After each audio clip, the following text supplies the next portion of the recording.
Y'all never guess what comes next. Raymond burst into the cockpit, aiming his phone at the monitor like a warrior, challenging the captain's strength. After the call, all Black and the captain speak in unison, like a brief jet in an orchestra. The captain handed Raymond his dead phone as if warning, no juice, no use, and said he'd reroute him to who what an unexpected detour. Suddenly, a puppy barked at the closet, as if delivering an urgent dog report, looking nervous, maybe having lost its ball. Wakened, Raymond peeked out cautiously, vaguely hearing odd sounds. The flight attendant, like a warrior, had a heart of steel.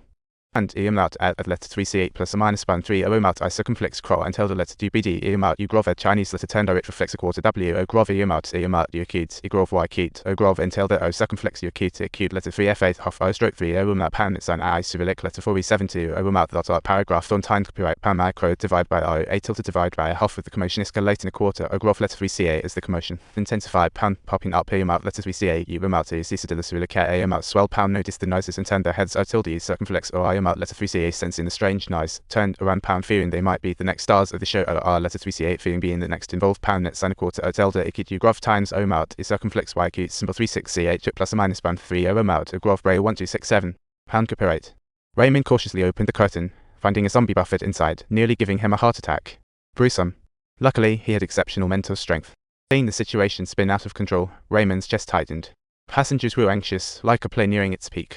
He instructed the passengers to keep quiet, channeling his inner conductor, and quickly scanned his surroundings for anything useful, like he was in a survival challenge. So, he gathered the passengers to stack large suitcases at the door, building a baggage barrier, a scene that would leave anyone instant. Times Earl, however, a nervous passenger dropped a suitcase, instantly drawing all zombies' attention, a perfect flop for an antagonist. As fear overtook them, brave passengers held their ground with Raymond, while the timid ones fluttered like little birds toward the cockpit seeking shelter. The captain saw this and knew opening the door meant his doom. The co-pilot stayed calm, a real calm type. Without the narrow entrance, they'd not last 20 seconds. Raymond fought zombies with wits and courage, clutching his luggage. However, the unfortunate truth was that the female soldier didn't surrender all her weapons. The bullets in her pistol were limited and definitely not enough for all. As Raymond felt despair, a grenade on the female soldier caught his attention. A eureka moment, he had to try this trick. But that meant risking harming those uninfected passengers. Truly a maddening moment of moral dilemma.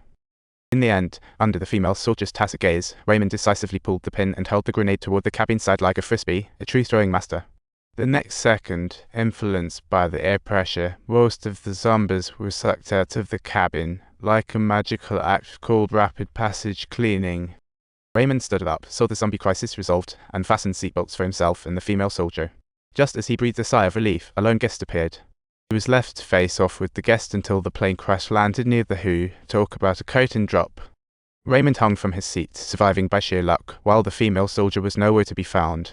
He wanted to get up and leave, only to feel a sharp pain in his waist, like he had stepped on a hidden landmine. A glance revealed a piece of airplane debris stuck in his side. Raymond thought, great, now I can't bend over. He tried to pull it out, but it was no easy task, like an intense tug-of-war with himself. Reluctantly, he took a deep breath, unbuckled, and tried to land on his side, even though the pain nearly made him forget to breathe. But he couldn't afford to rest. He had to rush to uncover the zombie secrets and get to the Who. Talk about a tense state of mind. He hurried to rise, surprised the female soldier survived. They aided each other to the nearby Who, building true survival buddies. Meanwhile, Raymond had lost too much blood and fallen unconscious. Unsure if the area was overrun, the female soldier pressed the doorbell, pleading to the camera for help, as if dialing error on an emergency call. When the UN discovered Raymond was missing, they thought he had become a battle casualty and sent his family to a land refugee camp, truly the setting for a family curtain closure. Raymond was unaware. He woke up in a bright room with his waist injury treated. Staff nearby quickly summoned the supervisor for questioning. Raymond skipped explanations and told the supervisor to call the UN. The Secretary General, seeing Raymond's call, broke into a cold sweat. His tone seemed uneasy, but he followed Raymond's demand, revealing his identity. The Nokia phone ruined all professional dignity. Suddenly, when Raymond inquired about his wife's situation, stunned All Black didn't know how to respond, only feeling ashamed that he had done his best. Raymond's mood plummeted, feeling like his worldview just got crushed. Had Raymond not been injured and tied to the bed, he'd have leapt up to slap him. But he soon calmed down, realizing the UN Secretary General had little say now. At this point, he realized saving his family and the world required finding the virus weakness fast, thinking this could be a blockbuster. He hurriedly gathered everyone to discuss his major discoveries, saying that in Night Jerusalem, he found a blind man and a leukemic boy unharmed in a zombie attack, a real-life miracle. He inferred viruses only infect healthy hosts, avoiding the weak. Raymond asked, be like Tom Hardy? Thus, they only needed to find a highly lethal and curable virus to inject into the human army to eliminate the existing zombies effortlessly, which didn't sound too broad. Moreover, for the WHO, the virus was no big deal. However, the tricky part was that the lab storing the virus was in Zone B, which was practically a zombie paradise. At that moment, Raymond fell deep in thought and noticed the zombies in Zone B looked confused, their faces asking, "Who's our target?" Experts said zombies enter a sleep state after prolonged loss of targets, and Raymond had a brainwave, like inventing a new toy. Stay quiet to dodge these noisy guys. Raymond sprang into action, staging a silent adventure. Raymond and his companion quickly made makeshift armor, took melee weapons and an emergency pistol, customizing battle gear. Led by the supervisor, they entered perilous Zone B, tense and cautious with every step, like in a zombie escape game. Thankfully, the sound didn't alert the zombies, and the three breathed a sigh of relief, as if winning an election. The stage crew swiftly lit up the entire Zone B, but some things just couldn't be resolved with light. Truly, light may be invincible, but it couldn't subdue everything. However, their luck faded. They suddenly saw a zombie in the passage and, to avoid confrontation, it was like a real-life obstacle.